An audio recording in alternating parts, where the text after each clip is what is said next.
Hello, नमस्कार, आदाब, सत श्री अकाल, गुड मॉर्निंग दोस्तों। जीएस वाले भैया आपका हार्दिक स्वागत एवं अभिनंदन करते हैं। तो दोस्तों हम लोग यहाँ पर आरओ का फुल प्रैक्टिस सेट करा रहे हैं जिसमें ध्येय आईएएस का ये सामान्य अध्ययन का 5वां प्रैक्टिस सेट है। इसके पहले 4 प्रैक्टिस सेट करा चुके हैं सामान्य अध्ययन के और 6 प्रैक्टिस सेट हिंदी के ध्येय आईएएस के करा चुके हैं। और उसके पहले भी 10 प्रैक्टिस सेट जिसमें 5 प्रैक्टिस सेट जीएस के और 5 हिंदी के भी अपलोड कर दिया गया है। अब और उसको बहुत अच्छे तरीके से एक्सप्लेन किया गया है। फुल मैपिंग के साथ बहुत ही न्यूनतम समय में उसको कवर किया गया है और फुल एक्सप्लेनेशन के साथ उसको बहुत अच्छे तरीके से समझाया गया है। तो दोस्तों एग्जाम के लिए वो काफ़ी हेल्पफुल हो जाता है। हम लोग अब अपने सेशन की ओर आगे बढ़ते हैं। दोस्तों हम लोगों का पहला क्वेश्चन है, पंचायती राज से संबंधित निम्न कथनों पर विचार करना है। बलवंत राय मेहता समिति द्वारा 3 स्तरीय पंचायती राज पद्धति का सुझाव दिया गया था। दोस्तों बिल्कुल सही बात है। 1957 में बलवंत राय मेहता समिति का गठन हुआ था और इसने ग्राम स्तर पर, ब्लॉक स्तर पर और जिला स्तर पर पंचायती राज गठन की बात की थी। इनके द्वारा ग्राम पंचायत की स्थापना अप्रत्यक्ष रूप से चुने प्रतिनिधियों द्वारा, जबकि पंचायत समिति का गठन प्रत्यक्ष रूप से चुने सदस्यों द्वारा करने का सुझाव दिया गया था। ये गलत है। हम लोग देखते होंगे हम लोगों के गांव में जो प्रधानी का चुनाव होता है वो अप्रत्यक्ष रूप से होता है, नहीं प्रत्यक्ष रूप से होता है। तो ये ग्राम पंचायत अप्रत्यक्ष रूप से दिया है तो ये गलत हो जाएगा।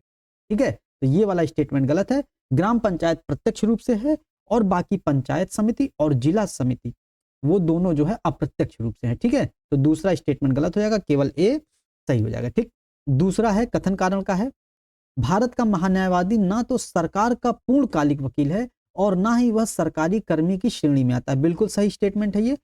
अब कारण क्योंकि उसे एक संसद सदस्य की तरह सभी भत्ते एवं विशेषाधिकार प्राप्त हैं। ये तो सही स्टेटमेंट है लेकिन इसकी ये व्याख्या नहीं कर रहा है दोस्तों। ठीक है, महान्यायवादी अनुच्छेद 76 में आता है। ठीक, और इसका आंसर इस हिसाब से बी हो जाएगा। ठीक है, तीसरा क्वेश्चन है, भारत के राष्ट्रपति और उनका कार्यकाल मिलाना है। डॉक्टर जाकिर हुसैन 1967 से 69, ये सही है, पहले का पहला ही है। ज्ञानी जैल सिंह 1980 टू 1989, तो दूसरे का भी दूसरा ही है। प्रतिभा पाटिल 2007 से 12, ये भी तीसरे हैं, सही है। और अब्दुल कलाम 2002 से 2007 के बीच में रहे, ये भी सही है। तो 1, 2, 3, 4 इसका सही हो जाएगा। ठीक, चौथा क्वेश्चन है, निम्नलिखित में से कौन सा एक युग्म सही सुमेलित नहीं है।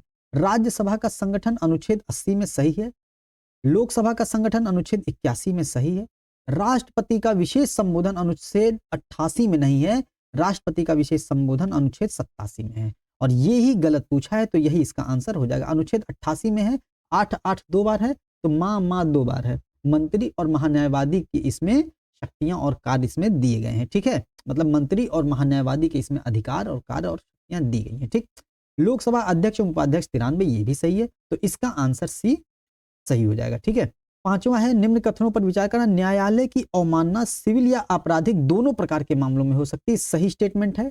उच्चतम न्यायालय में न्यायिक समीक्षा की शक्ति निहित है, ये भी सही स्टेटमेंट है। तो दोनों सही हो जाएगा। ठीक है, न्यायालय की अवमानना क्या होता है, 2 प्रकार की होती है, एक सिविल अवमानना और दूसरा दांडिक अवमानना। सिविल अवमानना में क्या होता है, यदि कोई व्यक्ति न्यायालय के दिए गए निर्देशों को, दिए गए आदेशों को मानने से मना करता है, ये सारी चीजें हो जाती हैं, अवहेलना करता है, तो ये सिविल अवमानना में आता है। और दांडिक अवमानना में आ जाता है जब वो कुछ प्रत्यक्ष रूप से क्रिया करता है, उसका प्रकाशन करता है या कुछ अन्य गतिविधियों में लिप्त होता है जिससे न्यायालय की मानहानि हो, तो ये चीजें आ जाती हैं न्यायालय की दांडिक अवमानना में। ठीक है, और उच्चतम न्यायालय में न्यायिक समीक्षा अधीन है अनुच्छेद 133 में है। ठीक, 6 देखते हैं, निम्नलिखित में से कौन सा एक युग्म सही सुमेलित नहीं है। लोकटक झील मणिपुर में है, चिल्का झील उड़ीसा में है, सूरज ताल झील उत्तराखंड में नहीं है, सूरज ताल झील दोस्तों हिमाचल प्रदेश में है। ठीक है, ये ध्यान देना। पंचभद्रा झील राजस्थान में है, ये सही है। अब ये मणिपुर है, मणिपुर में यहीं पर लोकटक झील है, लोकटक झील जो है यहीं पर काबिल लामजाओ नेशनल पार्क भी है, काबिल लामजाओ पार्क भी है। ठीक है, पहला तैरता हुआ पार्क है ये। ठीक है, दुनिया का फ्लोटिंग पार्क है। ठीक, ये बुलर झील है, ये सांभर झील राजस्थान में है, बुलर झील जम्मू कश्मीर में। चिल्का झील देखिए उड़ीसा में है, पुल्लेरू झील आंध्र प्रदेश में है, और ये जो पुलिकट झील है आंध्र प्रदेश और तमिलनाडु दोनों में आता है। ठीक है, 7वां है, एक सही सुमेलित बताना है, जैव मंडल आरक्षित क्षेत्र और यूनेस्को में इनको कब सूचीबद्ध किया गया था, ये बताना है। तो सही सुमेलित बताना है। सुंदरवन 2004 में नहीं था, सुंदरवन वन का मतलब एक, तो सुंदरवन 2001 में था। ठीक है, ये ध्यान देना है। पंचमढ़ी 2000 में नहीं था, पंचमढ़ी 2000 में नहीं था, पंचमढ़ी 2009 में था, ठीक है, ये ध्यान देना है। ग्रेट निकोबार 2012 में नहीं था, ग्रेट निकोबार 2013 में था दोस्तों, ठीक है, ये ध्यान देना है। और नोक रेक 2009 में था, ये सही सुमेलित है, ठीक, ये ध्यान देना है। 8वां है, निम्नलिखित में से कौन सी अरुणाचल प्रदेश की एक प्रमुख जनजाति नहीं है? अबोर, मिकिर, डाफला, ये सब है, तीनों है, कुकी नहीं है, ठीक है, तो कुकी इसका आंसर हो जाएगा। यही इन्हीं पहाड़ियों के नाम पे वहां की जनजातियां भी हैं और इन्हीं पहाड़ियों के नाम पे वहां की भाषाएं भी हैं, ठीक है, हम लोगों को ये ध्यान देना है। और कुकी अभी फेमस था, मणिपुर दंगा हुआ था, मणिपुर में जो दंगे हुए थे उसमें ये कुकी और मैतई के बीच में दंगे हुए थे, हिंसक झड़प हुई थी, तो कुकी, नागा, मैटी ये मणिपुर की है, ठीक है। 9th है, निम्नलिखित में से कौन सा युग्म सही सुमेलित नहीं है? ठीक है, केंद्र सरकार द्वारा स्थापित बोर्ड और स्थापना वर्ष। कुटीर उद्योग बोर्ड 1948 में इसकी स्थापना हुई थी। केंद्रीय सिल्क बोर्ड 1949 में हुई थी। अखिल भारतीय हथकरघा बोर्ड 1953 में नहीं हुई थी, 1950 में हुई थी, ठीक है। और अखिल भारतीय खादी ग्रामोद्योग बोर्ड 1954 में हुई थी, ये भी सही है। तो ये वाला गलत हो जाएगा और गलत ही पूछा है तो सी सही हो जाएगा। 10वां देखते हैं, निम्नलिखित कथनों पर विचार करें। नर्मदा नदी का उद्गम मैकाल पर्वत की अमरकंटक चोटी से होता, बिल्कुल सही बात है। मैकाल पर्वत की अमरकंटक से पश्चिम की तरफ नर्मदा, उत्तर की तरफ सोन नदी बहती है और दक्षिण की तरफ महानदी बहती है, ठीक है, ये ध्यान देना है। दूसरा है, बंगाल की खाड़ी में गिरने वाली यह प्रायद्वीपीय भारत की सबसे बड़ी नदी है। यहां बंगाल की खाड़ी नहीं होगा, गलत हो जाएगा ये स्टेटमेंट। अरब की खाड़ी में, अरब सागर में गिरने वाली यह प्रायद्वीपीय भारत की सबसे बड़ी नदी है, ठीक है, तो दूसरा स्टेटमेंट गलत हो जाएगा, तो केवल एक सही हो जाएगा, ठीक। 11वां है, निम्नलिखित कथनों में से कौन सा एक सही बताना है? राज्यसभा धन विधेयक में संशोधन कर सकती है परंतु अस्वीकार नहीं कर सकती है, ये स्टेटमेंट गलत है, ठीक। अनुच्छेद 109 में धन विधेयक के संबंध में प्रक्रियाएं दी गई हैं, जिसमें बताया गया है कि राज्यसभा धन विधेयक में ना तो संशोधन कर सकती है और ना ही अस्वीकार कर सकती है, सिर्फ वो संस्तुति कर सकती है, ठीक है। अनुदान मांगों पर दोनों सदनों में मतदान होता है, ये भी गलत है। अनुदान की मांग पर केवल और केवल लोकसभा में मतदान होता है, अनुच्छेद 113 के तहत। जब लोकसभा से पास हो जाता है तो अनुच्छेद 114 के तहत वो विनियोग विधेयक हो जाता है, ठीक है, ये ध्यान देना है। तो ये भी गलत है। तो क्या पूछा है, कौन सा कथन सही है? तो डी सही है, ना तो 1 ना तो 2, ठीक है। 12वां देखते हैं, भारतीय संविधान के निम्नलिखित अनुच्छेदों में से किस एक के द्वारा राज्य कार्य के अधिकार को सुनिश्चित करने के लिए प्रभावी प्रावधान करता है? हम लोग पढ़ चुके हैं अनुच्छेद 41, बहुत अच्छे तरीके से पढ़ें। कुछ विशिष्ट दशाओं में लोक सहायता पाने का अधिकार है, और वो कुछ विशिष्ट दशाएं कौन सी हैं? बेकारी, बीमारी, बुढ़ापा, वृद्धावस्था, दिव्यांगता, ये सारी चीजें क्या है? वो कुछ विशिष्ट दशाएं हैं जिसमें राज्य सहायता प्रदान करेगा, ठीक है। अनुच्छेद 16 में सरकारी नियोजन में समानता है। अनुच्छेद 15 में है धर्म, मूल वंश, जाति, वंश, जन्मस्थान के आधार पर विभेद का प्रतिषेध किया गया है कि नहीं? अनुच्छेद 43 में क्या है? कुटीर उद्योगों का प्रबंधन गांधीवादी संकल्पना पर आधारित है, ठीक है। तो इसका आंसर क्या होगा? सी हो जाएगा, 41, ठीक। 13वां है, भारतीय संविधान में राज्यपाल द्वारा राष्ट्रपति के विचारार्थ विधेयक सुरक्षित रखना किस देश के संविधान से लिया गया? ये एक संघात्मक प्रणाली है, ठीक है, तो संघात्मक प्रणाली कनाडा से लिया गया है। ऑस्ट्रेलिया से हम लोग समवर्ती सूचियां देखते हैं। और प्रस्तावना कहां से लिया गया? प्रस्तावना अमेरिका से लिया गया, लेकिन प्रस्तावना की भाषा ऑस्ट्रेलिया से लिया गया है। और फ्रांस से समानता, स्वतंत्रता और बंधुत्व की अवधारणा ली गई है, ठीक है।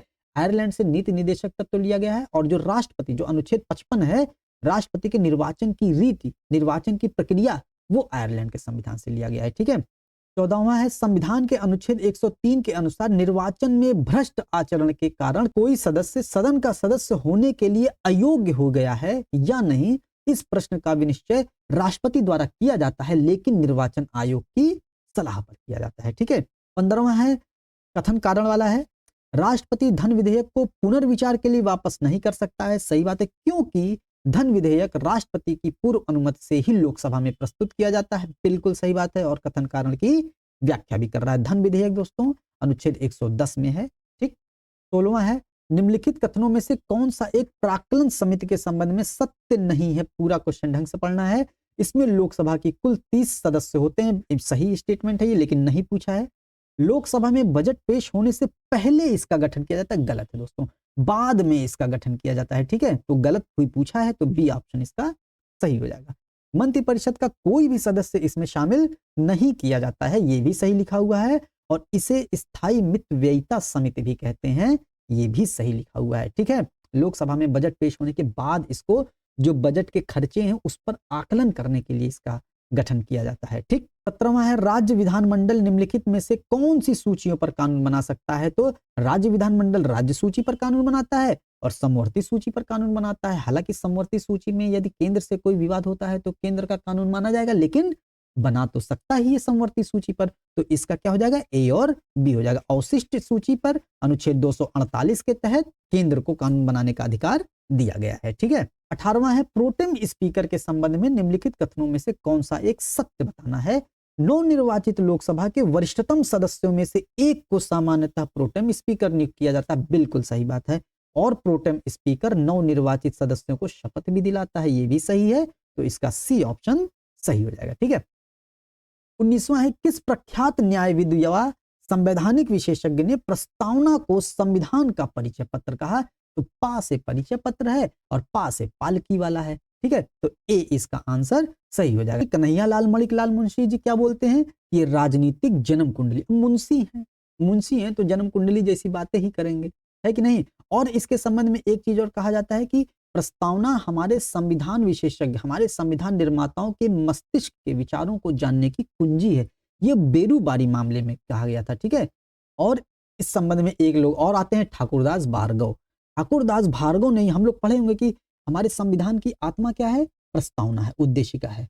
तो संविधान की प्रस्तावना जो है वो हमारे संविधान की आत्मा है। ये किसने कहा था? ये ठाकुर जी ने कहा। ठाकुर जी कौन? ठाकुरदास भार्गव ने कहा। ठीक है, ये चीज ध्यान देना है। 20वां है संविधान का निम्न में से कौन सा अनुच्छेद उच्चतम न्यायालय को अभिलेख न्यायालय घोषित करता है? अभिलेख न्यायालय अनुच्छेद 129 घोषित करता है। ठीक है। अनुच्छेद 137 के तहत न्यायिक पुनर्विलोकन की शक्ति दी गई है। अनुच्छेद 132 के तहत अपीलीय शक्ति दी गई है और अनुच्छेद 139 के तहत संसद के द्वारा न्यायालय को रिट की शक्तियां प्रदान की गई हैं। ठीक है, ये अनुच्छेद 139 में आ जाता है। ठीक है। 21 है उत्तर प्रदेश की जनसंख्या निम्नलिखित में से किन देशों से अधिक है? जापान से अधिक है, पाकिस्तान से अधिक है, हम लोग सुनते ही होंगे, ब्राजील से अधिक है, इंडोनेशिया से अधिक नहीं है। ठीक है, 4 नहीं होगा तो इसका बी आंसर सही हो जाएगा। 22वां है उत्तर प्रदेश में सिंचाई के मुख्य साधनों का अवरोही क्रम बताना है। तो उत्तर प्रदेश में सिंचाई सबसे ज्यादा नलकूप से होती है। तो नलकूप, अरे ये तो पूरा गलत होगा। उसके बाद नहर से होती है, तो मतलब ये गलत हो गया है। नहर के बाद अन्य साधन नहीं, नहर के बाद तालाब कुएं आते हैं, फिर अन्य साधन आता है। ठीक है, तो इसका सी ऑप्शन सही हो जाएगा। ठीक। अब 23वां क्वेश्चन आता है निम्नलिखित में से कौन आधुनिक उत्तर प्रदेश में स्थित महाजनपद है?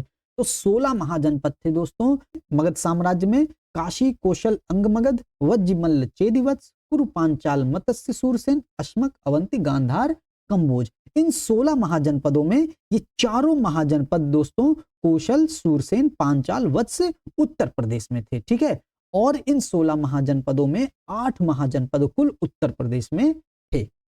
जैसे काशी आ जाता है, काशी की जो राजधानी थी वाराणसी थी। उसके बाद कौशल आ जाता है, कौशल की राजधानी श्रावस्ती थी। मल्ल आ जाता है, मल्ल की राजधानी कुशीनगर थी और चेद की कुशावती थी। ठीक है। वत्स की राजधानी कौशाम्बी थी। ठीक है, ये रहा वत्स की राजधानी कौशाम्बी है, वत्स हो गया। उसके बाद कुरु, पांचाल, मत्स्य, सूरसेन। कुरु आ जाता है, कुरु हस्तिनापुर की तरफ, पांचाल आ जाता है और सूरसेन मथुरा इसकी राजधानी हो जाती है। ठीक है दोस्तों, तो इस तरीके से 16 महाजनपदों में 8 महाजनपद उत्तर प्रदेश में अवस्थित थे। ठीक है। 24वां है उत्तर प्रदेश में जमींदारी उन्मूलन कानून 1950 लागू कब हुआ था? 1 जुलाई 1952 को लागू हुआ था। ठीक है। 25वां क्वेश्चन है भारतीय राष्ट्रीय कांग्रेस के उत्तर प्रदेश में उस सम्मेलनों में से कौन सा एक युग्म सही नहीं है? पूरा क्वेश्चन ढंग से पढ़ना है। अधिवेशन और अध्यक्षता, जब हम लोग पेट ओरिएंटेड क्लास ले रहे थे, भारतीय राष्ट्रीय कांग्रेस पढ़ाए थे, उसमें पूरा बहुत डिटेल से बहुत अच्छे तरीके से बताए थे। कुल उत्तर प्रदेश में 9 भारतीय राष्ट्रीय कांग्रेस के अधिवेशन हुए थे और लखनऊ 1892 का रमेश चंद्र दत्त इसकी अध्यक्षता करते हैं और पूछ रहा है नहीं। ठीक। इलाहाबाद 1910 के विलियम वेदरबन करते हैं, ये भी सही है। लखनऊ 1916 के जवाहरलाल नेहरू नहीं करते हैं, अंबिका चरण मजूमदार करते हैं और इसी में मुस्लिम लीग और कांग्रेस के मध्य में समझौता होता है। और बनारस, और यही आंसर इसका सही हो जाएगा, बनारस 1905 में गोपाल कृष्ण गोखले करते हैं। ठीक है। 26वां है निम्नलिखित कथनों पर विचार करना है। मध्य प्रदेश से 3 तरफ से घिरा उत्तर प्रदेश का एकमात्र जिला ललितपुर है। बिल्कुल सही बात है। उत्तर प्रदेश की सीमा से लगा सबसे छोटी सीमा वाला राज्य हिमाचल प्रदेश है। दोनों कथन सही हैं दोस्त। ये देखिए, यह रहा हिमाचल प्रदेश, ये हिमाचल प्रदेश है, ये सहारनपुर है। ठीक है। और ये है ललितपुर, देखिए 3 तरफ से घिरा हुआ है मध्य प्रदेश से। ठीक। 27वां है स्वतंत्र भारत के निम्न प्रधानमंत्रियों में से किसका निर्वाचन क्षेत्र उत्तर प्रदेश से रहा है? चंद्रशेखर का रहा है, नरेंद्र मोदी का रहा है, चौधरी चरण सिंह का भी रहा है, बीपी सिंह और लाल बहादुर शास्त्री तो सभी का रहा है। उत्तर प्रदेश ने कुल 9 प्रधानमंत्री भारत को दिए हैं दोस्तों। 9 भारतीय राष्ट्रीय कांग्रेस के अधिवेशन हुए उत्तर प्रदेश में और 9 प्रधानमंत्री अभी तक उत्तर प्रदेश से हुए हैं। ठीक है। 28वां क्वेश्चन है उत्तर प्रदेश में ई डिस्ट्रिक्ट परियोजना का शुभारंभ कब हुआ था? तो वर्ष 2009 में हुआ था। ठीक है। 29वां है निम्नलिखित में से कौन सा युग्म सही सुमेलित नहीं है? नेतृत्वकर्ता और स्थान, मतलब ये 1857 की क्रांति में कौन कहां का नेतृत्व किया था? ठीक है। देवी सिंह जी ने मथुरा का किया था, है कि नहीं? मतलब मथुरा में कृष्ण जी हैं तो देवी जी ने मथुरा से किया था। ठीक है। ये सही स्टेटमेंट लिखा लेकिन नहीं पूछा है। ठीक है। कदम सिंह ने मेरठ से किया था, ये भी सही है। कदम सिंह ने, हम लोग देखते हैं ना कि सबसे पहले लोग मेरठ से जो है गए थे, है कि नहीं? दिल्ली गए थे बहादुर शाह जफर से बात करने। ठीक। तो मेरठ कदम से कदम मिलाए जा, देश गीत गाए जा, है कि नहीं? तो कदम सिंह ने मेरठ से किया था। मौलवी लियाकत अली फैजाबाद से नहीं किए थे, मौलवी लियाकत अली इलाहाबाद से किए थे। ठीक है। और फैजाबाद से अहमदुल्ला ने किया था। ठीक। ये हो जाएगा, ये गलत है और गलत पूछा है तो सी इसका आंसर सही हो जाएगा। ठीक है। तात्या टोपे कालपी से किए थे। ठीक। ये सही हो जाएगा। 30वां क्वेश्चन है उत्तर प्रदेश का निम्नलिखित में से कौन सा जिला नेपाल के साथ सीमा साझा नहीं करता? लखीमपुर खीरी करता है, पीलीभीत, महाराजगंज भी करता है, शाहजहांपुर नहीं करता। ये देखिए, पीलीभीत ये है, लखीमपुर ये है, बहराइच ये है, ये श्रावस्ती है, बलरामपुर है, सिद्धार्थनगर है, महाराजगंज है, ये शाहजहांपुर है दोस्तों। ठीक है। शाहजहांपुर ये है, तो शाहजहांपुर नेपाल से सीमा साझा नहीं करता है। ठीक। 31वां है निम्न युग्मों में से कौन सा एक सही सुमेलित है? उत्तर प्रदेश में स्थापित आयोग और गठन वर्ष, राज्य सूचना आयोग 2005 में स्थापित किया गया था, सही बात है ये। ठीक है। राज्य सूचना आयोग। राज्य महिला आयोग 2013 में, ये भी सही स्टेटमेंट है। और राज्य मानवाधिकार आयोग 2002 में, ये भी सही लिखा हुआ है। तो उपरोक्त सभी इसके सही हो जाएंगे। ठीक है। 32वां है नीचे मतलब कथन कारण वाले हैं, देखते हैं। 24 जनवरी 2018 को प्रथम उत्तर प्रदेश दिवस मनाया गया था, ये सही स्टेटमेंट है दोस्तों। ठीक है। क्योंकि वर्ष 1950 में 24 जनवरी को प्रदेश का नाम संयुक्त प्रांत से बदलकर उत्तर प्रदेश कर दिया गया था, ये भी सही है और व्याख्या भी इसकी कर रहा है। ठीक है। तो ए इसका सही हो जाएगा। ठीक। 33वां है निम्नलिखित में से किस वर्ष राज्य सरकार द्वारा राजभाषा संशोधन अधिनियम पारित करके उर्दू को उत्तर प्रदेश की द्वितीय राजभाषा घोषित किया गया था? 1989 में। ठीक है। 34वां है निम्नलिखित जनजातियों में से कौन सी एक उत्तर प्रदेश के गोरखपुर जनपद के तराई क्षेत्रों में निवास करती है? ता से तराई, ता से थारू। ठीक है। ये बताए हैं कई बार। ठीक। बा से बुक्सा, बा से बिजनौर, बैगा मत कर दीजिएगा। ठीक है। बैगा पहरिया इधर सोनभद्र और मिर्जापुर साइड पाई जाती हैं। ठीक है। ये और थारू जनजाति में बदला विवाह भी पाया जाता है। ठीक। और ये लोग दीपावली को शोक त्योहार के रूप में मनाते हैं, है कि नहीं? 35वां है उत्तर प्रदेश सरकार द्वारा चलाई जा रही एक जिला एक उत्पाद योजना द्वारा किस प्रकार के उद्योगों के विकास को संभव बनाया गया है?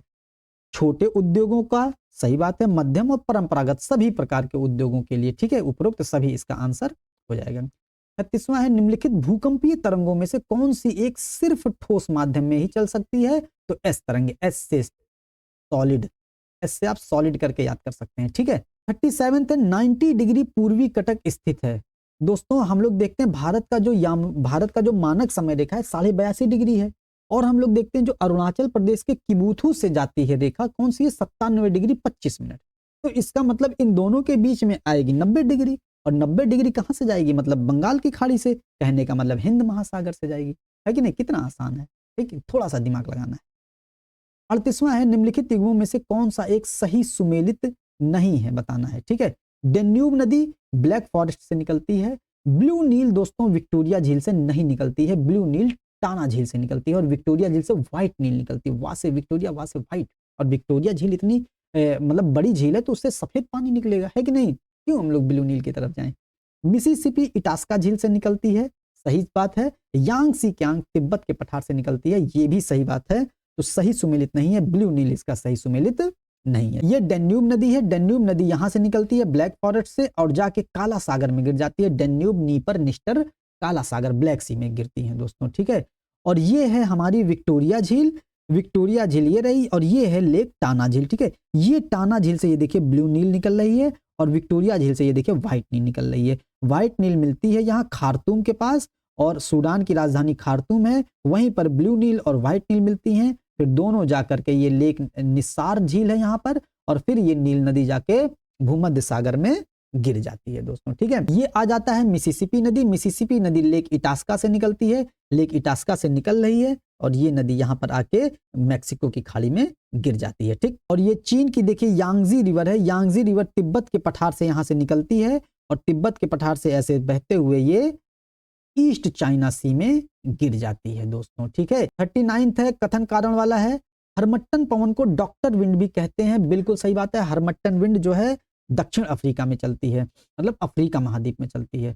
यह अफ्रीका के पश्चिमी तट की आर्द्र और शुष्क वायु में शुष्कता लाकर मौसम को स्वास्थ्यप्रद बनाती है। सही स्टेटमेंट है और इसकी व्याख्या भी कर रहा है दोस्तों। ये है हमारा अफ्रीका का महाद्वीप, ये है हरमट्टन विंड और बहुत शुष्क और बहुत गर्म पवन है, यहां से ऐसे चलती है और यहां पर जाके मौसम में ये थोड़ा बहुत राहत लाती है, इसीलिए इसको डॉक्टर विंड भी कहा जाता है। ठीक, ये भूमध्य सागर की ओर से चलती है और अफ्रीका के पश्चिमी तट पर जाकर चलती है। ठीक है, ये ध्यान देना है। 40वां है, पृथ्वी से परावर्तित उष्मा की भौमिक विकिरण, मतलब पार्थिव विकिरण कहा जाता है। परावर्तित उष्मा को पार्थिव विकिरण कहा जाता है, बिल्कुल सही बात है। इसी पार्थिव विकिरण या भौमिक विकिरण को दीर्घ तरंगों वाला कहा जाता है, बिल्कुल सही बात है, दोनों सही है। ये ध्यान दीजिएगा, क्वेश्चन पूछा जाता है सूर्य से आने वाली किरणें दीर्घ तरंग के रूप में प्राप्त होती हैं, तो गलत हो जाएगा। जो सूर्य से किरण आती है लघु तरंग के रूप में प्राप्त होती है और जो पृथ्वी से परावर्तित होती है वो दीर्घ तरंग के रूप में परावर्तित होती है, ध्यान दीजिएगा। ठीक है, क्वेश्चन यहां से बनता है। 41 हो जाएगा, जनजातियां बताना है, निवास स्थान बताना है। बुशमैन कालाहारी में पाया जाता है, पिग्मी कांगो बेसिन में पाया जाता है, बद्दू दोस्तों सहारा मरुस्थल में, तो हमने तो आज तक नहीं पढ़ा है। बद्दू अरब प्रायद्वीप में पाया जाता है, इसका ये गलत हो जाएगा, लेकिन इन्होंने आंसर में तीनों मारा है सही, लेकिन हमारे अनुसार आंसर 1 और 2 सही सम्मिलित होगा। आप लोग भी इसको एक बार वेरीफाई कर लीजिएगा, गूगल से देख लीजिएगा या कहीं से भी देख लीजिएगा। ठीक है, 42वां आ जाता है, दक्षिण अमेरिका महाद्वीप के पश्चिमी तटवर्ती क्षेत्रों में समुद्री पक्षियों से प्राप्त खाद्य को दोस्तों ग्वानो कहते हैं। ठीक है, और चाको क्या होता है, अभी हम लोग पिछले क्लास में पढ़े थे ग्रांड चाको। ग्रांड चाको में कपास की खेती होती थी, है कि नहीं। और ग्वांको क्या होता है, ग्वांको अर्जेंटीना में पशुपालक होते हैं, उनको कहा जाता है, अर्जेंटीना के पशुपालक को ग्वांको कहा जाता है।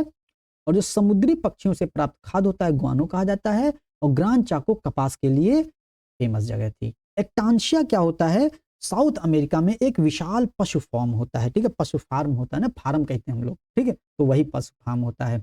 और इसका आंसर क्या हो जाएगा, ग्वानो। लेकिन जो समुद्री पक्षियों से प्राप्त खाद्य होता है उसको क्या कहते हैं, ग्वानो कहते हैं। ठीक, 43 है, निम्नलिखित में से कौन सा एक मध्य अमेरिकी देश नहीं है, निकारागुआ है, एल सल्वाडोर है, गुयाना नहीं है, बेलीज है, गुयाना नहीं है दोस्तों, तो गुयाना इसका आंसर हो जाएगा। ठीक, ये है दोस्तों मध्य अमेरिका। ठीक है, ये जो हम लोग देखते हैं ये दक्षिण अमेरिका ऐसे हो जाता है और यहीं से ऐसे जाती है और यहां से ऐसे ये नॉर्थ अमेरिका हो जाता है। तो यहीं पर ये जो देश हैं यही ये सारे देश हैं, इधर बेलीज हो गया, इधर ग्वाटेमाला हो गया, ये होंडुरास हो गया, एल सल्वाडोर अभी बहुत फेमस था क्रिप्टो करेंसी को लेकर के, है कि नहीं। यही सब चीजें देखे, अभी पिछले सेशन में हम लोग पढ़े थे क्रिप्टो करेंसी संबंधित एल सल्वाडोर का, है कि नहीं। तो निकारागुआ भी है, कोस्टा रिका भी है, पनामा भी है, ये सारे क्या हैं, ये सारे मध्य अमेरिकी देश हैं। ठीक है, ये सारे देश यहीं पर उपस्थित हैं। ठीक, 44वां देखते हैं, निम्नलिखित युग्मों में से कौन सा एक सही सुमेलित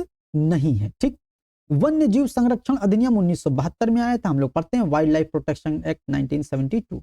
वन संरक्षण अधिनियम 1980 में आया था, ये भी ठीक है। पर्यावरण संरक्षण अधिनियम अम्ब्रेला कार्यक्रम के रूप में 1986 में आया था, ये भी सही है।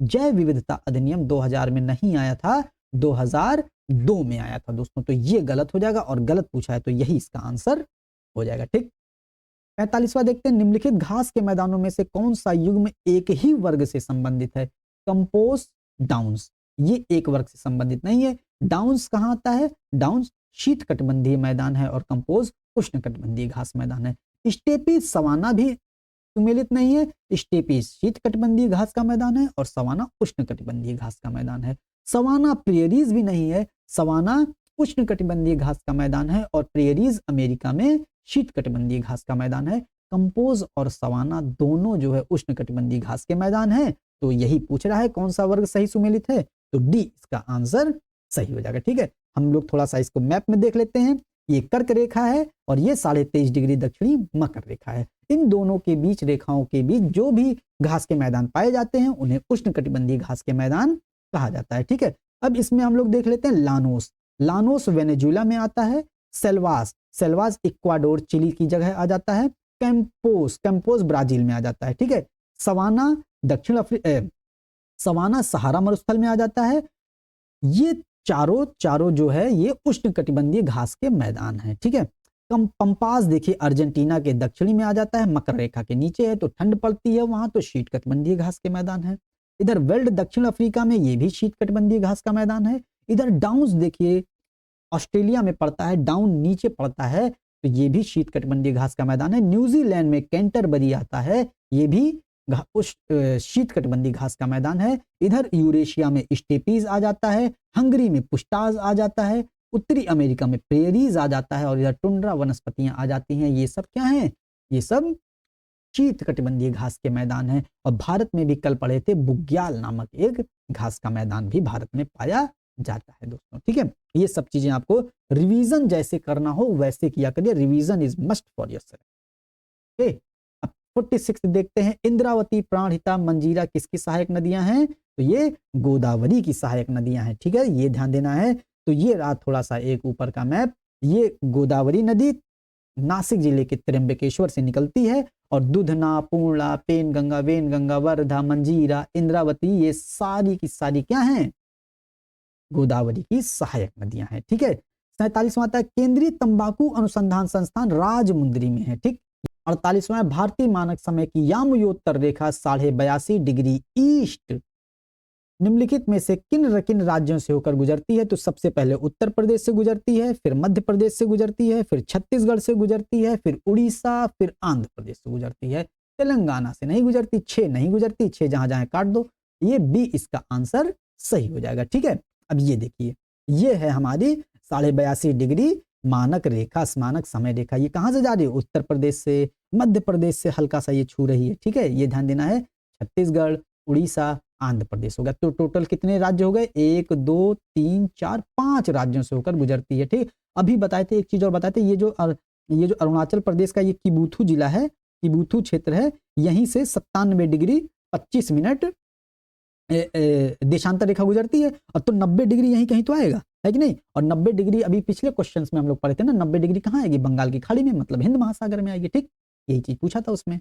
अब 49 देख लेते हैं। निम्नलिखित युग्मों में से कौन सा एक सही सुमेलित नहीं है? पूरा पढ़ेंगे नहीं, पहले वाला आंसर मार के चल देंगे, है कि नहीं? अगर पोल ये सही है तो पहला देखे, पहला सही है, अच्छा चल दिया आगे, गलत करके अपने अनुसार सही किए लेकिन गलत हो गया। अरावली गुरु शिखर 1722 मीटर ऊंचा है, 17.522। मैकाल अमरकंटक ये भी सही है। सतपुड़ा धूपगढ़ ये भी सही है। नीलगिरी अनाईमुड़ी नहीं है, यही इसका आंसर हो जाएगा। नीलगिरी दोस्तों, नीलगिरी पर दुद्दा बेट्टा है, सबसे दूसरी ऊंची चोटी है दक्षिण भारत की। ठीक है, ये रहा राजस्थान। राजस्थान में ये अरावली पर्वत है और ये गुरु शिखर श्रेणी है, 1722 मीटर है। ठीक है, अरावली की सबसे ऊंची चोटी। ठीक, ये है भारत का प्रायद्वीपीय भारत पूरा, और यहाँ पर माउंट आबू है, माउंट आबू पर ही ये गुरु शिखर पर्वत है। और ये रहा दोद्दा बेट्टा, नीलगिरी पर्वत, यहाँ पर नीलगिरी पर्वत, और ये अन्नाईमुड़ी अन्नामलाई पर्वत पर है। नीचे से जाएंगे तो पहले अन्नामलाई मिलेगा, फिर दोद्दा बेट्टा दूसरे नंबर पर मिलेगा, मतलब दक्षिण भारत की या प्रायद्वीपीय भारत की दूसरी सबसे ऊंची चोटी। और सबसे पहले अन्नामलाई मिलेगा, अन्नामलाई पर अन्नाईमुड़ी चोटी है और वो पहली सबसे ऊंची चोटी है, ये हम लोग ध्यान देंगे। और मैकाल पर्वत पर अमरकंटक है। ठीक है, ये हम लोगों का तैयार हो जाएगा। ठीक है, सतपुड़ा पर धूपगढ़ भी है। 50वां है, कौन सा कथन असत्य बताना है? जेट विमानों द्वारा उत्सर्जित होने वाली नाइट्रोजन ऑक्साइड के कारण ओजोन परत में छिद्र की समस्या उत्पन्न होती है। सही बात है ये। ठीक, ओजोन परत में छेद होने का प्रमुख कारण क्लोरीन है, ये भी सही बात है। ठीक है, तो पूछ रहा गलत कौन सा, लेकिन है दोनों सही, इसका मतलब ना तो 1 ना तो 2। ठीक है, तो 50 का डी सही हो जाएगा। 51 है, कथन कारण वाला है। IUCN international union for conservation of nature 1948 में इसकी स्थापना हुई थी। 1965 में इसकी ये रेड डाटा बुक प्रकाशित करने लगी थी, 1964-65 में। ठीक, IUCN की रेड डाटा बुक यह बताती है कि कौन सा वन्यजीव खतरनाक स्तर पर है जिसका संरक्षण आवश्यक है। ये सही स्टेटमेंट है, क्योंकि मानव की संख्या में अनियंत्रित वृद्धि ने खाद्य श्रृंखला को प्रतिकूल रूप से प्रभावित किया है। स्टेटमेंट तो सही है लेकिन इसकी व्याख्या नहीं कर रहा है, तो मतलब ये भी सही हो जाएगा और बी इसका आंसर हो जाएगा, मतलब व्याख्या नहीं कर रहा है। IUCN क्या होता है, विलुप्त प्रजाति, जो संकटग्रस्त प्रजातियां होती हैं उनका अध्ययन करता है, ठीक है, उनके लिए रेड डाटा बुक जारी करता है और 9 प्रकार के संकेतक के माध्यम से यह उनकी स्थितियों को जांचता है, ठीक है। 52वां है द फ्यूचर वी वांट नामक मसौदा निम्नलिखित में से किस सम्मेलन में तैयार किया गया था, तो रियो 20 में सम्मेलन किया गया था 2012 में, ठीक है। क्योटो सम्मेलन कब हुआ था, 1997 में, इसको क्या कहते हैं, रियो +5 कहते हैं, ठीक। 53 है भारत में राष्ट्रीय जीन बैंक की स्थापना 1996 में की गई थी, ठीक है। 54 है पर्यावरणीय निष्पादन सूचकांक जारी किया जाता है विश्व आर्थिक मंच के द्वारा, ठीक है। 55 देखते हैं सूची 1 सूची 2 को सुमेलित करें, नीचे दिए गए कूट की सहायता से बताएं। अष्टाध्यायी पाणिनि है भैया, अष्टाध्यायी ये पाणिनि है, अष्टाध्यायी में ही पाणिनि ने संस्कृत व्याकरण के माहेश्वरी सूत्र 14 सूत्रों का वर्णन किया है, बताया था कि शंकर जी के डमरू से ये 14 सूत्रों का विकास हुआ है। अयुण रिलरिक एवं एव छैवरट लड़ यमंगल नम झबई गड़दस जब गड़दस खप चटट चटतो कपैसर हल, ये 14 सूत्र पाणिनि ने बताए थे और उन्हीं पर टीका लिखी थी महाभाष्य के पतंजलि ने, ठीक है, महाभाष्य पतंजलि ने लिखी है, ठीक। तो पहले का 3 हो जाएगा, दूसरे का 4 हो जाएगा, ठीक। तो पहला आंसर इसका पहला ऑप्शन सही हो जाएगा। प्रबंध चिंतामणि मेरुतुंग ने लिखी थी और परशिष्ट पर्व हेमचंद्र ने लिखा था। हेमचंद्र जैन धर्म के मतावली मतलब मत को मानते थे, ठीक। 56 आ जाता है नवाब सिराजुद्दौला के विरुद्ध प्राथमिक दौर के षड्यंत्र में कौन शामिल नहीं था, कृष्णचंद्र थे, जगत सेठ थे, इनकी मौसी थी घसीटी बेगम भी थी, है कि नहीं, अमीर चंद्र भी थे, मीर कासिम नहीं थे, है कि नहीं, तो मीर कासिम इसके नहीं थे। 57 देखते हैं कौन सा एक सही सुमेलित नहीं, खोज करता बताना है, ठीक। सांची के स्तूप जनरल टाइलर थे, नागार्जुनी कोंडा लॉन्गहस्ट थे, नागा लॉन्ग थे, ठीक। भरहुत स्तूप कनिंघम थे, अमरावती स्तूप एडवर्ड बेकर नहीं थे, अमरावती स्तूप के थे कर्नल मैकेंजी थे, ठीक है, ये हम लोगों को ध्यान देना है, ठीक, कर्नल मैकेंजी हो जाएंगे, ठीक है। 58 आ जाता है निम्नलिखित में से किस राष्ट्रकूट शासक ने जिनसेन एवं महावीराचार्य को अपने दरबार में प्रशय प्रदान किया था, तो अमोघ वर्ष ने प्रशय प्रदान किया था। अमोघ वर्ष ने कन्नड़ भाषा में एक किताब लिखी थी, कविराज मार्ग लिखी थी, ठीक है, ये ध्यान देना है, कविराज मार्ग। और जिनसेन ने लिखी थी आदि पुराण लिखी थी, ये भी हम लोगों को ध्यान देना है, आदि पुराण लिखी थी। और महावीराचार्य ने गणित सार संग्रह लिखी थी, क्या लिखी थी, गणित सार संग्रह लिखी थी दोस्तों, ठीक, ये हो जाएगा, ठीक। 59वां देखते हैं निम्नलिखित में से किस एक उपनिषद में चारों आश्रम का उल्लेख मिलता है, तो जाबालोपनिषद में चारों आश्रम का उल्लेख मिलता है और छांदोग्य उपनिषद में 3 आश्रम का उल्लेख मिलता है। कौन कौन से आश्रम थे, ब्रह्मचर्य आश्रम, गृहस्थ आश्रम, वानप्रस्थ आश्रम और संन्यास आश्रम। छांदोग्य उपनिषद में एक चीज और मिलती है, छांदोग्य उपनिषद में 3 आश्रम मिलते हैं और छांदोग्य उपनिषद में जैसे अनलहक की विचारधारा मिलती है, अहम ब्रह्मास्मि तत्त्वमसि, मतलब अद्वैतवाद का भाव मिलता है, मैं ही ब्रह्म हूं तुम भी ब्रह्म हो, है कि नहीं, आत्मा और ब्रह्म की एक स्वरूप की बात की गई है, जगत मिथ्या की बात की गई है, किस उपनिषद में, छांदोग्य उपनिषद में, ठीक। आत्मा और ब्रह्म को एक बताया गया है, ठीक।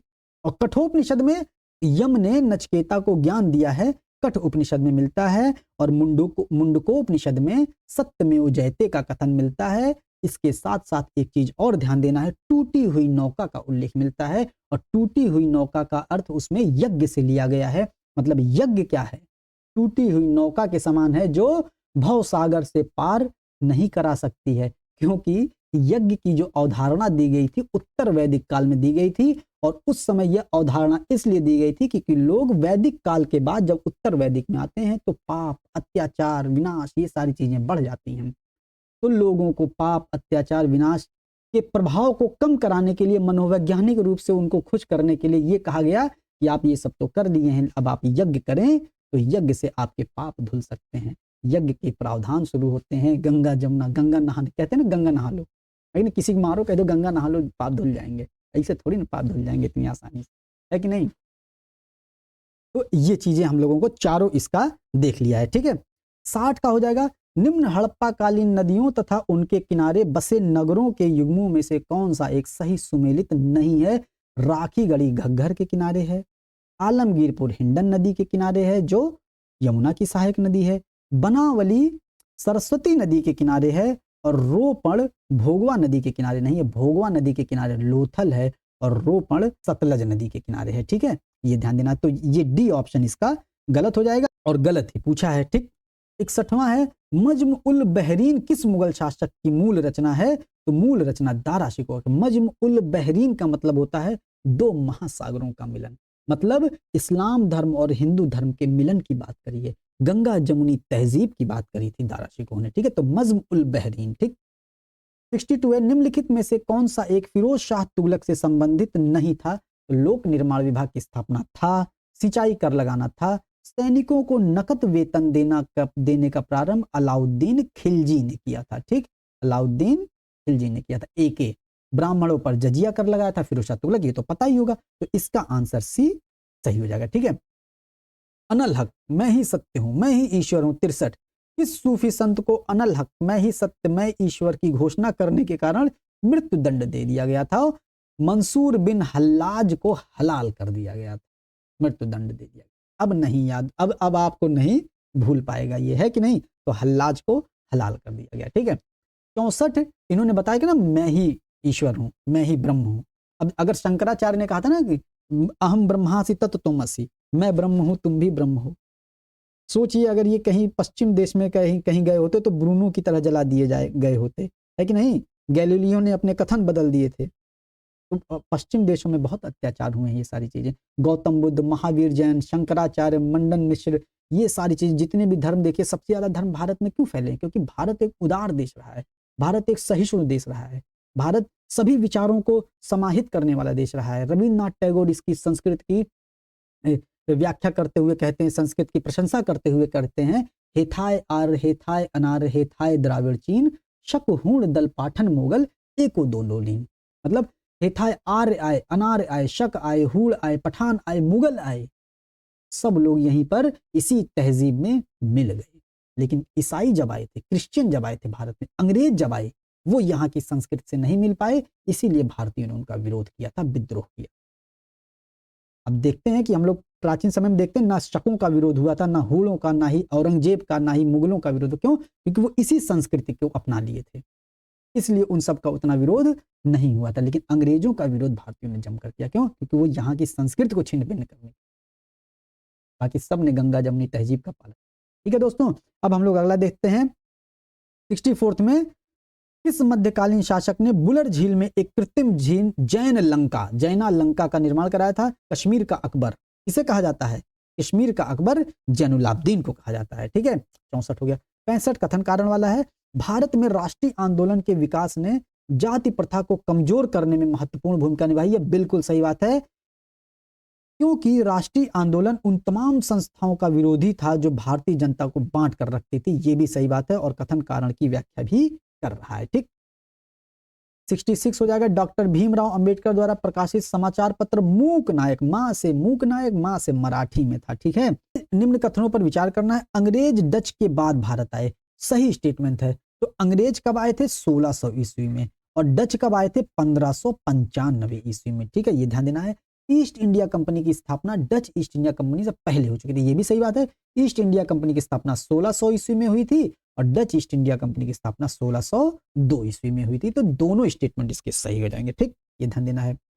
68 है, निम्नलिखित में से किस वायसराय के समय सर रिचर्ड स्ट्रेची की अध्यक्षता में प्रथम अकाल आयोग का गठन हुआ था? प्रथम अकाल आयोग का गठन 1878 में, 1876 से 80 में जिसका शासनकाल था। वायसराय कौन था? लॉर्ड लिटन था। इसी को पिछली क्लास में पढ़ चुके थे। ओवन मेरिडिथ नाम से कविताएं ये लिखा करता था। ठीक है, इसी ने वर्नाकुलर प्रेस एक्ट लाया था और उसी वर्नाकुलर प्रेस एक्ट की सब ने जो है उसका विरोध किया था, लेकिन पायनियर नामक समाचार पत्र ने उसका प्रशंसा की थी। ठीक, उसका समर्थन किया था। 69 आ जाता है। वर्ष 1908 में सेवा सदन की स्थापना किसके द्वारा की गई थी? तो सेवा सदन बहराम जी मालाबारी के द्वारा की गई थी। और राधाकांत देव का बहुत इंपॉर्टेंट ध्यान देना है, धर्म सभा की स्थापना की थी। किसकी स्थापना की थी?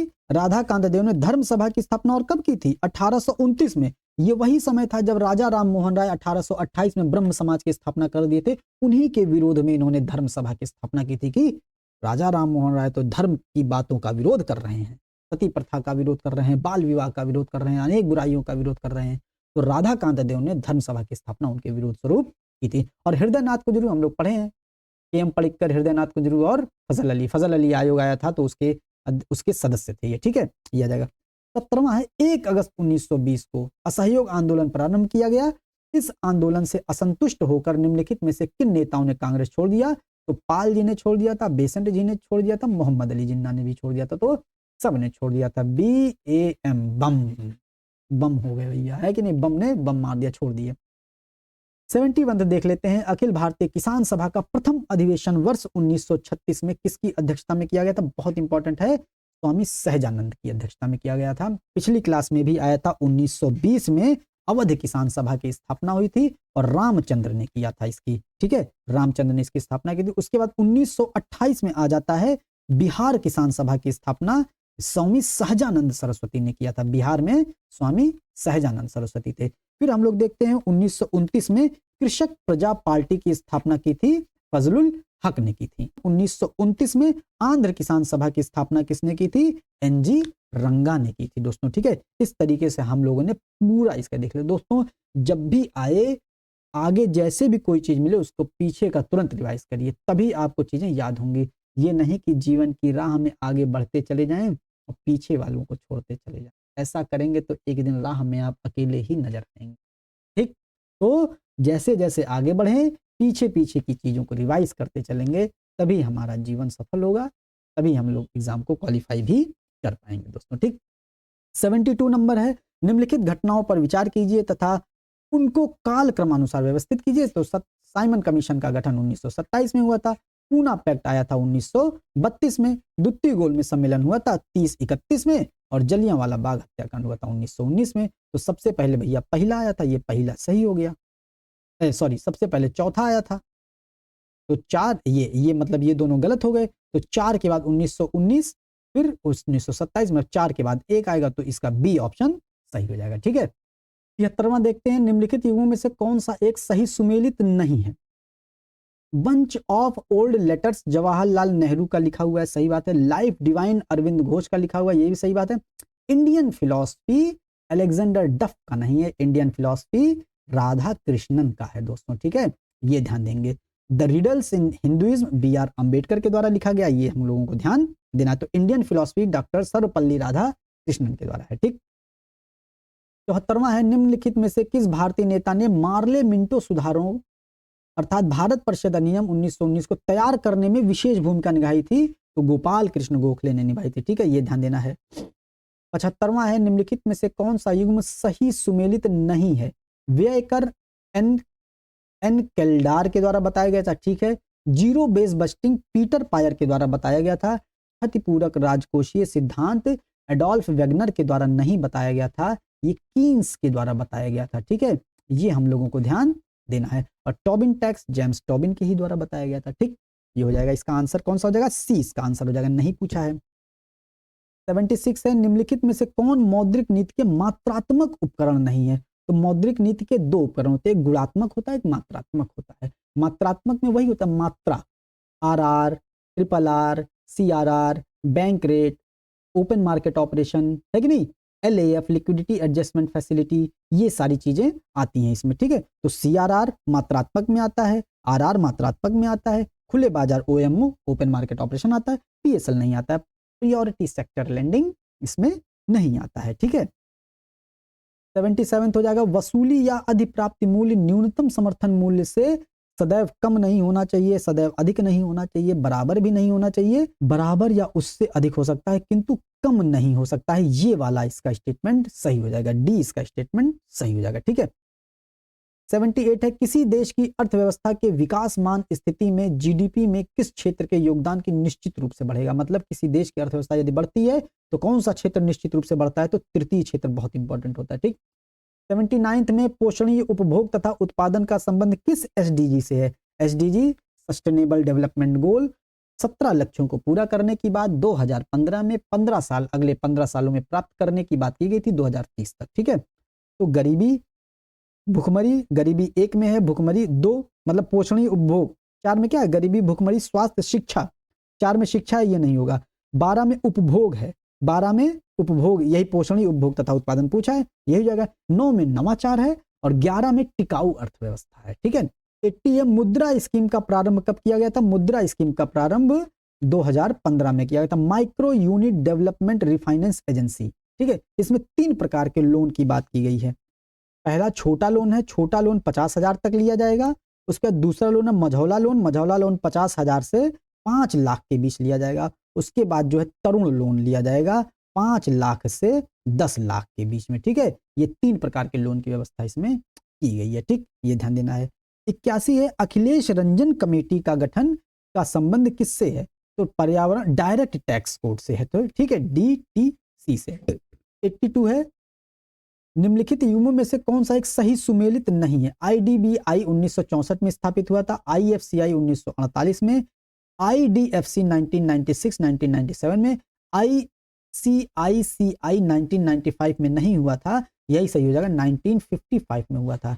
और ICICI बैंक की स्थापना 1995 में थी। बैंक और पहले संस्था थी, ठीक है, वो अलग अलग हो गया, ठीक है। पहले 1995 में हुआ था, बैंक 1995 में हुआ है, ठीक। बैंकिंग के संदर्भ में लैब क्या है? लोकल एरिया बैंक, ये हो जाएगा। लोकल एरिया बैंक की स्थापना 1996 और 1997 में हुई थी, ठीक है। बर्गसन मापदंड होता है कल्याणकारी अर्थशास्त्र से होता है, ठीक है, जिसके संबंध में 1998 में अमर्त्य सेन को कल्याणकारी अर्थशास्त्र के क्षेत्र में कार्य करने के संबंध में उनको नोबेल पुरस्कार अर्थशास्त्र का दिया गया था, ठीक है। 85 देखते हैं ऋण की सीमाओं में परिवर्तन करना साख नियंत्रण की कौन सी रीति का प्रयोग द्वारा संभव? अभी पिछला पढ़े थे, परिमाणात्मक नहीं है, गुणात्मक है। परिमाणात्मक में तो RRCR RRR ये हो जाएगा, ठीक। 86 देते हैं निम्नलिखित कथनों पर विचार करें, उपर्युक्त में से किसे भारत के कोर क्षेत्र में शामिल नहीं किया जाता है? कोयला उर्वरक है, रसायन नहीं है, रिफाइनरी उत्पाद है, कच्चा तेल सीमेंट है, तो 2 नहीं है दोस्तों, तो डी ऑप्शन इसका सही हो जाएगा। 8 उद्योग हैं टोटल, कौन कौन से? कोयला है, कच्चा तेल है, पेट्रोलियम है, रिफाइनरी प्रोडक्ट्स है, स्टील है, इस्पात है, विद्युत है, उर्वरक है। ये 8 क्षेत्र हैं दोस्तों जो कोर उद्योग में आते हैं, ठीक है। 87 तक निम्नलिखित कथनों पर विचार करना, अदरक, हल्दी, लिली, प्याज उपर्युक्त में से रूपांतरित तने का उदाहरण है, तो चारों रूपांतरित तने का उदाहरण है, ठीक। 88 देखते हैं निम्नलिखित कथनों पर विचार करने, थैलोफाइटा स्पाइरोगैरा सही सुमेलित है, ब्रायोफाइटा में मांस आता है, ये भी सही है, टेरिडोफाइटा में फर्न आता है, ये भी सही है, तो उपरोक्त सभी इसका सही हो जाएगा, ठीक है। 89 में माइट्रोकांड्रिया की खोज अल्टमैन ने की थी, ये भी सही बात है। प्रोटीन की फैक्ट्री राइबोसोम कहलाता है, ये भी सही बात है। केंद्रक की खोज रॉबर्ट ब्राउन ने की थी, ये भी सही। और केंद्रिका की खोज रॉबर्ट फोल्टाना ने की थी, केंद्रिका की खोज फोंटाना ने की थी, ठीक है, ये भी सही है, तो सभी सही सुमेलित हो जाएंगे, ठीक है। 90 देखते हैं बाजार में ईएनओ के नाम से बिकने वाला एंट एसिड मैग्नीशियम एल्बा होता है। मैग्नीशियम होता है जो हमारे पेट में एसिडिटी को कम करता है, ठीक है। 91 निद्रा रोग या स्लीपिंग सिकनेस नामक बीमारी सीसी मक्खी से होता है और वो एक प्रोटोजोआ होता है, ठीक है, ये ध्यान देना है। सिटी स्कैन या कंप्यूटेड टोमोग्राफी एक्सरे परीक्षण में कौन सी किरणों का प्रयोग किया जाता है? दोस्तों बहुत इंपॉर्टेंट है, एक्स किरणों का प्रयोग किया जाता है। अब क्यों किया जाता है हम बताते हैं। देखिए, चुंबकीय तरंगे होती हैं, रेडियो तरंगे होती हैं, माइक्रोवेव मतलब सूक्ष्म तरंगे होती हैं, इंफ्रारेड मतलब अवरक्त किरणें होती है, विजिबल मतलब दृश्य किरणें होती हैं। इसी दृश्य किरणों में विबग्योर आती है, ठीक है। उसके बाद अल्ट्रावायलेट पराबैंगनी किरणें होती है, फिर एक्स किरणें, फिर गामा किरणें होती हैं। चिकित्सा, अब देखिए दोस्तों, यहां से जब जाएंगे रेडियो से इधर से जाएंगे इधर, तो तरंग दैर्घ्य बढ़े, तरंग दैर्घ्य कम होगा, लेकिन उनकी आवृत्ति अधिक होगी। अब दोस्तों जब आवृत्ति अधिक होती है ना, जब आवृत्ति अधिक होती है तो उसमें ऊर्जा अधिक होती है उस किरण में। अब जिस किरण में ऊर्जा अधिक होगी वही तो कैंसर सेल्स को मार पाएगी, वही तो जो हानिकारक सेल्स होंगी उनको मार पाएगी। तो एक्स किरणों का इसीलिए प्रयोग किया जाता है कि वो हानिकारक जो कैंसर कोशिकाएं हैं उनको मार दें, ठीक है। 93 निम्न युग्मों में से कौन सा एक सही सुमेलित नहीं है? कास्टिक सोडा, सोडियम हाइड्रोक्साइड सही सुमेलित है। एप्सम साल्ट, मैग्नीशियम सल्फेट सही सुमेलित है। नीला थोथा, कॉपर सल्फेट सही सुमेलित है।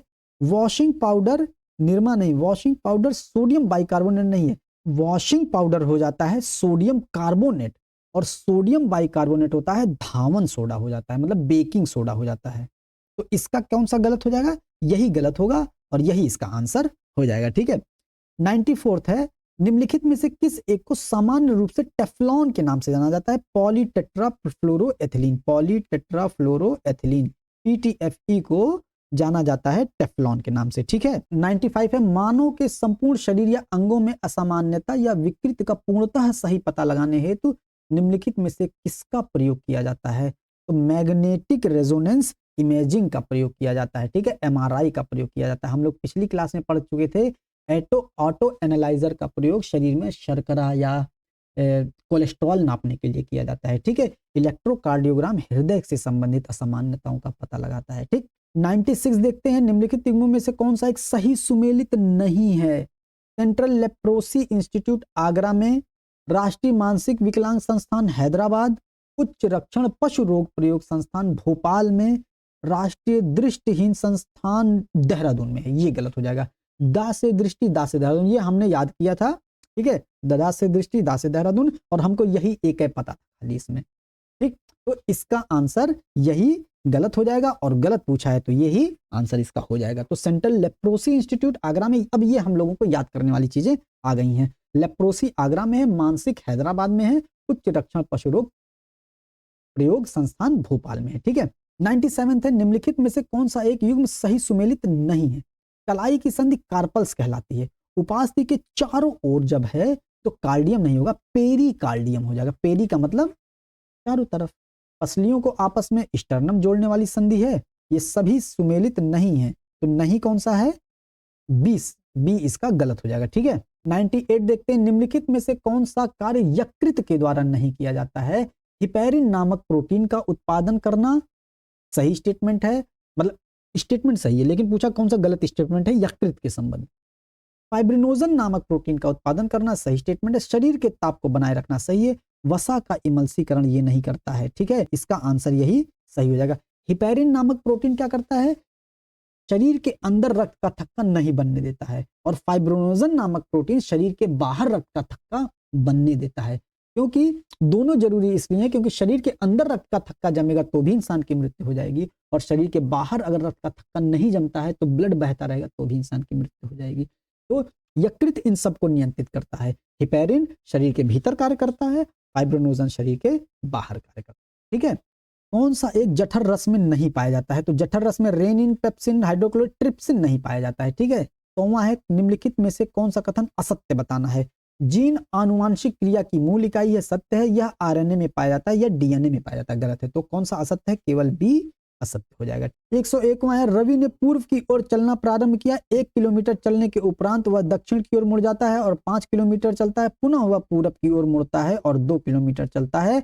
अंतिम बार वह उत्तर की ओर मुड़ता है और 9 किलोमीटर चलता है। मतलब 5 इधर हो गया, 4 इधर हो गया। अपने प्रारंभिक बिंदु से वह कितना है, तो 1 इधर है, 2 इधर है, 3, 4, 5 हो जाएगा, ठीक है। तो इसका आंसर 5 हो जाएगा, ठीक। 102वां का आंसर दोस्तों आप लोग कर लीजिएगा, ये सब मिलान वाला होता है। 102वें का आंसर सी हो जाएगा। हम इसका सारा आंसर प्रोवाइड करा देंगे, ठीक है, आप लोगों को, ठीक। अब इसका देखिए 103 का हम बता दे रहे हैं, 7 दूनी 14, 4 18, 18 दूनी 36, 4 40, 40 दूनी 80, 4 84। तो इसका बी ऑप्शन सही हो जाएगा, ठीक है। यदि आप 1 से 100 तक की सभी संख्याएं लिखते हैं तो कितनी बार 3 आता है, तो दोस्तों 3 20 बार, सभी संख्याएं 20 20 बार आएंगी, लेकिन 1 100 में भी आता है, तो 1 21 बार आएगा, ठीक है, ये ध्यान दीजिएगा। अब निम्नलिखित श्रृंखला में से कौन सा एक सही विकल्प द्वारा पूर्ण कीजिए। 3 दूनी 6, 6 त्रिक 18, 18 चौक 72, 72 इसका आंसर हो जाएगा, ठीक है। 106 है, पिता की आयु उसके 2 पुत्रों की आयु के योग के 2 गुनी है। 20 वर्ष पश्चात पिता की आयु दोनों पुत्रों की आयु के योग के बराबर हो जाएगी। पिता की वर्तमान आयु बताना। तो पिता की आयु उसके 2 पुत्रों की आयु के योग की 2 गुनी है, तो पिता की आयु उसके पुत्र की आयु मान लेते हैं x, तो पिता की आयु हो जाएगी 2x, ठीक। तो 20 वर्ष पश्चात तो 2x + 20 बराबर, और बच्चों की कितनी हो जाएगी, 40 हो जाएगी, ठीक। तो ये बराबर करना है, तो x बराबर यहाँ से 20 आ जाएगा, तो ये 2x 20 बराबर 40 हो जाएगा। बच्चों पिता की वर्तमान आयु कितनी हो जाएगी, पिता की वर्तमान आयु 40 वर्ष हो जाएगी, ठीक है दोस्तों। 107वां नीचे दिए हुए शब्दों को सार्थक क्रम में व्यवस्थित करना है। तो इसका क्या हो जाएगा, सबसे पहले इसमें आगमन होता है, फिर आगमन के बाद हम परिचय देते हैं, फिर परिचय के बाद हम प्रस्तुतिकरण करते हैं, प्रस्तुतिकरण के बाद हम चर्चा करते हैं, और चर्चा के बाद हमको संस्तुति मिलती है। तो ए ऑप्शन इसका सही हो जाएगा, ठीक है। 108वां है, उसे चुनिए जो अन्य 3 से भिन्न है।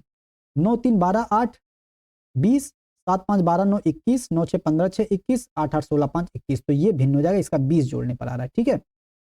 निम्नलिखित समूह में से कौन सा एक नहीं है, आंख, कान, दांत, ठुड्डी। तो ठुड्डी इसका सुमेलित नहीं है, ठीक।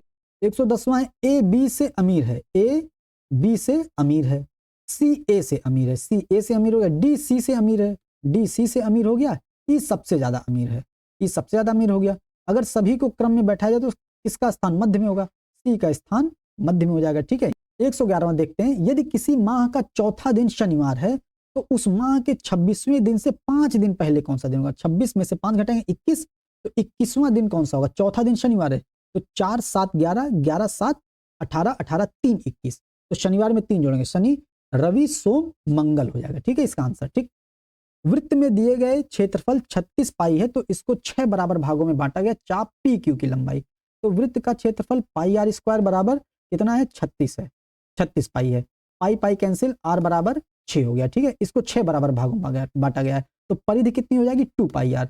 2 पाई आर का मतलब पाई पाई त्रिज्या कितनी है, 6 और पाई हो गया तो 12 पाई हो गया। अब 12 पाई को हम, ये 12 पाई इसकी परिधि हो गई, 12 पाई को 6 बराबर भागों में बांट देंगे तो 2 पाई इसका आंसर हो जाएगा। ठीक है, अब एक परीक्षा में एक छात्र को सफल होने के लिए 45% अंक चाहिए करने होते हैं, वह केवल 50 अंक पाता है।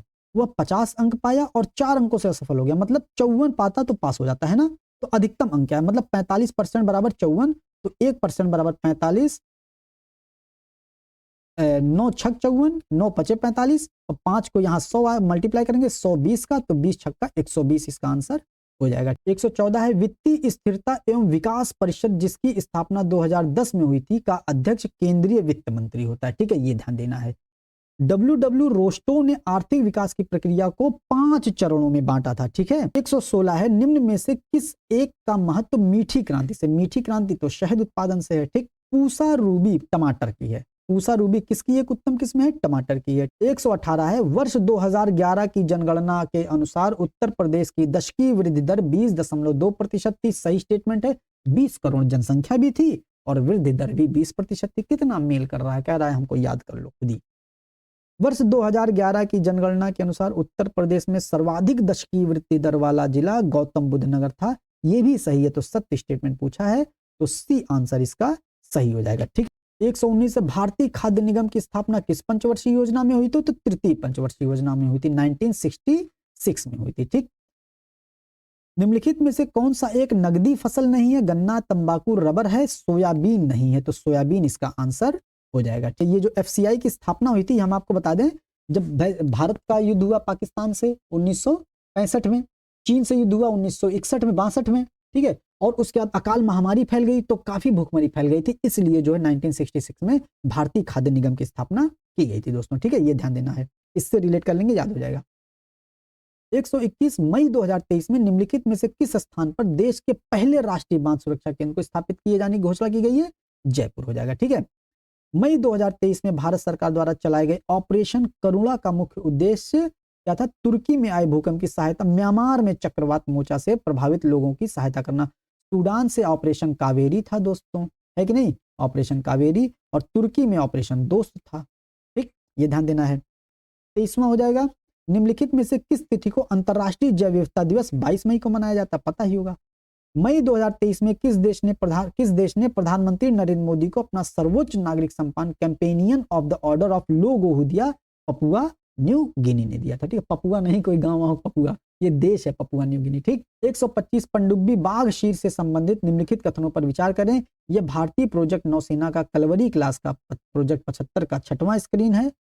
स्कॉर्पियन पनडुब्बी, ये सही है। इसका निर्माण Mazagon dock shipbuilders limited द्वारा किया गया, ये भी सही स्टेटमेंट है। तो असत्य पूछा है तो ना तो 1 ना तो 2 हो जाएगा। ठीक है, 126 है, मई 2023 में 61वां सुपर वैश्विक कंप्यूटर सम्मेलन 2023 हैम्बर्ग जर्मनी में हुआ था आयोजन। 127 है, मई 2023 में निम्नलिखित में से कौन तुर्की देश के नवनिर्वाचित राष्ट्रपति बने हैं, रेसेप तैयप एर्दोगन। ठीक, 128 मई 2023 में किस राज्य में भारत की पहली पॉड टैक्सी परियोजना शुरू की गई, तो उत्तर प्रदेश में। पॉड टैक्सी नोएडा से लेके जेवर एयरपोर्ट, पॉड डा नोएडा, ठीक, डा नोएडा। ठीक है, ऑप्शन मिलेगा, इतना बहुत हो जाएगा। जैसे अभी पिछले में पढ़े तो रोपवे वाला कार्य कहाँ हुआ था, वाराणसी, रोपवे वाराणसी। ठीक है, ऐसे करके रिलेट कर लेंगे। वनडे एग्जाम कोई भी होगा तो इतना हमको दिमाग नहीं लगाना पड़ेगा। ठीक है, ज्यादा। 129 में मई 2023 में केंद्रीय पत्तन पोत परिवहन जलमार्ग मंत्री द्वारा किस देश में स्थित सितवे बंदरगाह, तो भैया म्यांमार में है। ठीक, ये हम लोगों को ध्यान देना, मैपिंग से ऐसे ही तैयार हो जाता है। ठीक है, मैपिंग जितना करेंगे चीजें तैयार होती चली जाएंगी। 123 मई 2023 में बुद्ध पूर्णिमा के अवसर पर खेलो इंडिया यूनिवर्सिटी गेम्स 2023 का शुभंकर इसका नाम था जीतू था।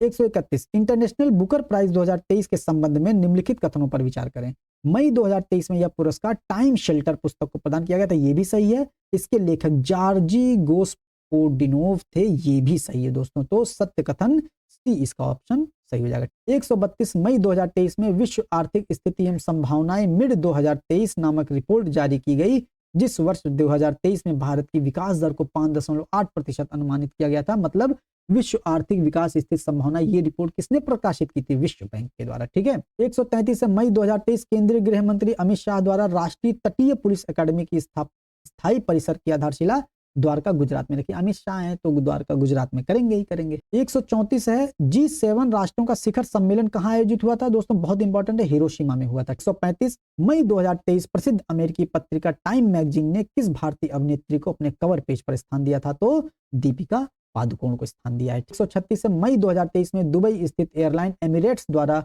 विश्व के पहला रोबोटिक चेक इन असिस्टेंट का अनावरण किया गया। इसका नाम क्या है?